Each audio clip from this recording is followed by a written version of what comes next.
C'est une longue histoire.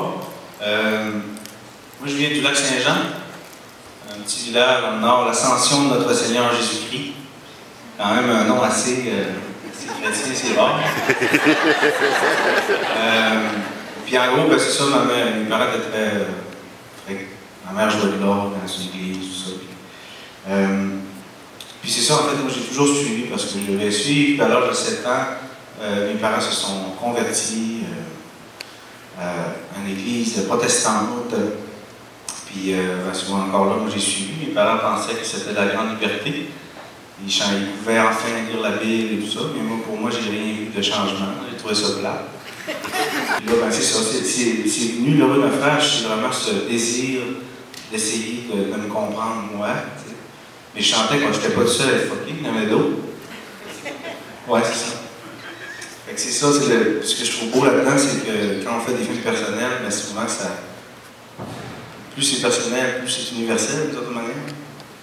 Fait que c'est parti de là, le naufrage. On a travaillé 3 ans. On a interviewé des gens extraordinaires. Ça m'a changé. Ça m'a fait beaucoup réfléchir. Ça m'a mis des mots sur des émotions que j'avais, tout ça. Puis c'est ça, en fait, après 3 ans de dur labeur, d'angoisse, de bipolarité, on a fini par accoucher ce film-là. Puis je pense que c'est bon, la réaction est bonne, en tout cas les gens, ça leur fait du bien. C'est l'émotion qui ressort un peu, ça l'appelle, ça fait du bien, ça démêle les choses, on dirait. Puis c'est ça, en fait, c'est ça de beau. En fait, ça c'est ma paix d'un côté. On n'est pas riche, mais quand on voit les gens, qu'on entend les gens dire que ça leur a fait du bien, on dit super, c'est génial. Moi aussi, ça m'a fait du bien. C'est ça la réponse. Wow! Je mérite tellement d'être plus haut que les autres. Oh.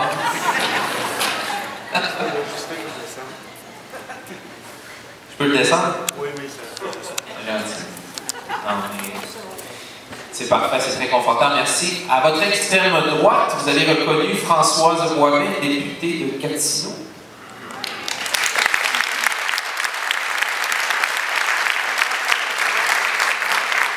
Là, vous allez être obligé de vous passer le micro, malheureusement. Vous allez vous passer le témoin. Là. Vous êtes une équipe de sprinters ce soir. Donc. Françoise, si je te demandais en 3 mots clés ce que tu as pensé de ce film-là. 3 mots. C'est ma première question. Je suis rarement. Les mots-clés qui viennent. Je suis rarement à droite, je voulais juste le dire. Mais je suis à droite. Oh, wow, c'est parce que j'essaie de réfléchir en même temps que je parle. Là. 3 mots, il y en a des tonnes qui me viennent à l'esprit, mais réflexion. Je sais rien. J'aurais juste dû dire ça. Je sais rien. C'est vrai, hein? Qui se sent comme ça? Je sais rien. C'est incroyable, ça chamboule, hein? Ça donne une claque d'en face, ton film, Guillaume. Ça en face, ça nous... On revient à la case départ, mais je pense que ça fait du bien. Tu disais que le film apaise. Je pense qu'on se sent un petit peu comme ça. Hein? Dans les gens qui étaient stressés en entrant, peut-être qu'on l'est un petit peu moins, parce qu'on a oublié certains de nos problèmes, peut-être. Roger Blanchette, bonsoir. Donc, Roger Blanchette, j'ai quelques notes ici, là, parce que M. Blanchette, comme plusieurs de nos invités, fait tellement de choses. Enseigne l'histoire au Cégep de l'Outaouais depuis 1988, il est chargé de cours à l'UQO et à l'Université Saint-Paul. Et lui et Françoise ont co-animé une émission à la télé pendant plusieurs années. Alors, on les retrouve ce soir. M. Blanchette, qu'est-ce que vous avez retenu de ce beau film-là? Je dirais, si on va être court, c'est des bonnes questions. Parce que moi, j'ai toujours trouvé que ce n'est pas les réponses qui sont importantes, c'est des questions. Et quant à moi, le film pose des bonnes questions. Pose des bonnes questions. La réponse, ça, c'est autre chose. Car quand on cesse de se poser des questions, c'est là qu'on cesse d'exister, je pense. Bien, effectivement. Je pense que le problème est plus ça. Le problème n'est pas dans les réponses, il est dans le fait qu'on se pose de moins en moins de questions, peut-être. Ou pas les bonnes questions. On laisse... Alexandre, en tant que pasteur, qu'est-ce qu'on retient de ce film-là?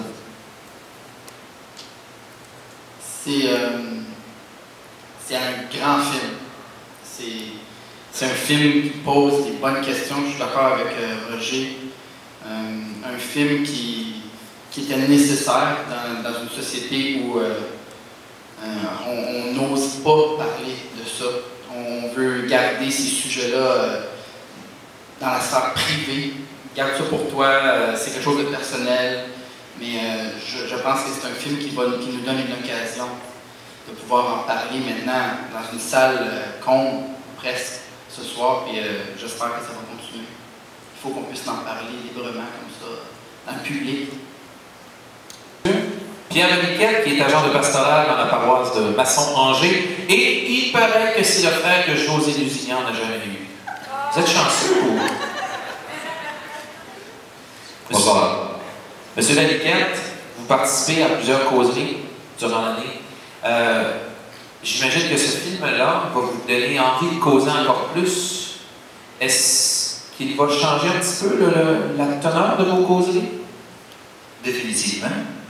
Il y a eu beaucoup de films qui ont été faits alentour de ça. On parle de la déclaration des valeurs, mais celui-là, je dis enfin quelqu'un qui ose le regarder en pleine face.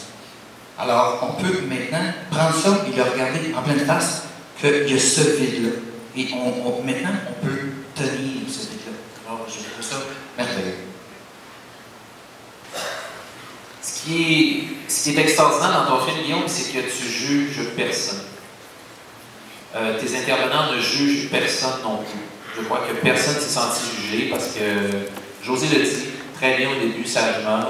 Il y a des gens qui croient fermement ici ce soir, il y en a qui ne croient pas du tout. Il y en a qui se demandent s'ils devraient croire. Il y en a qui croyaient plus.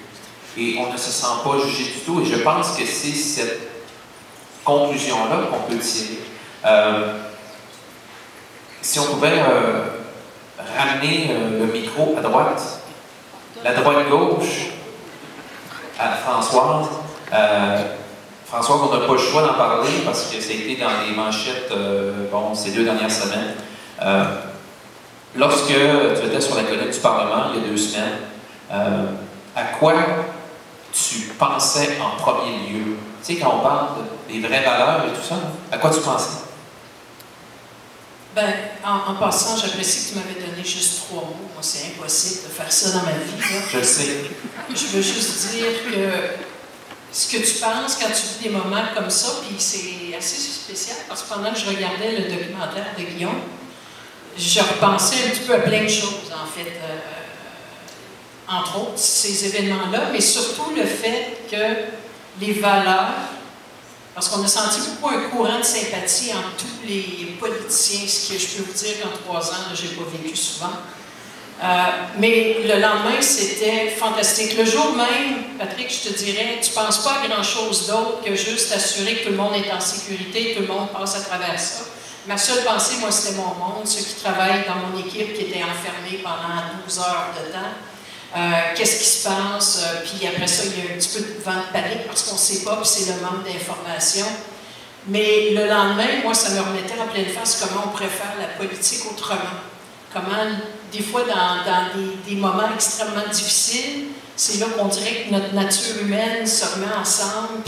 Mais je peux juste vous dire que ça n'a pas duré longtemps. C'est triste, là, mais c'est malheureusement la réalité. Puis ça m'a ramené, puis je vais faire le lien avec le documentaire de Guillaume, puis je suis d'accord que c'est un grand film, parce que à tous les jours, avec ma job de porte-parole à la justice, où on joue avec des valeurs puis des projets de loi, je me rends compte qu'on n'a pas la vérité incarnée. Quand je dis que je ne sais rien, j'ai mon chaîne de valeurs à moi, mais l'autre qui a les mêmes valeurs, parce que je ne me rappelle pas qui disait, il n'y a pas de... Il n'y a personne qui a inventé de valeurs.